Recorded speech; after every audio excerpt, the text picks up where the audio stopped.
Why do sunk costs matter in environments that are politically difficult?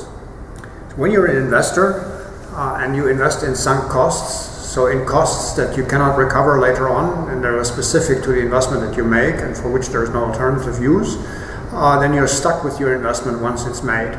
You have to trust that you get paid. If you don't get paid, you don't get a return on your investment. And so, whereas if you have an investment that is not sunk, like I gave the example of a power barge in the electricity sector, when you have a power plant that you can drive away if you don't get paid, then you have a way of controlling payment risk. But if you build a hydropower plant, you're stuck with it, and if you don't get paid, you will still operate even if you get paid just a little bit more than operating cost.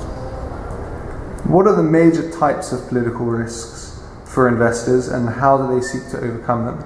So the typical categorization of political risks tends to decompose it into currency-related risks, the risk of being able to transfer the currency out of the country, to convert local currency into foreign currency, formal expropriation of a company or an investment, war and civil disturbance, and breach of contract.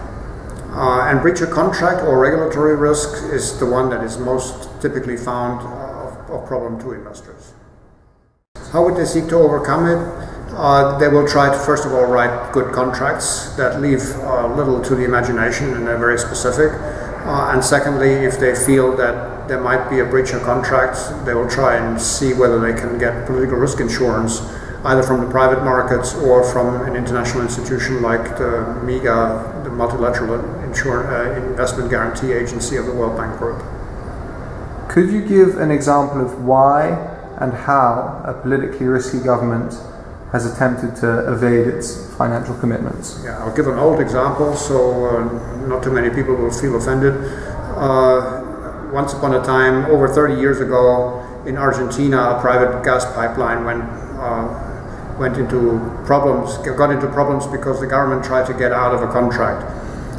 So in this case, the government had a lack of foreign exchange, and it didn't want to pay the private company, and wanted to make sure they don't even get local currency so that they can't trigger a convertibility guarantee at the central bank.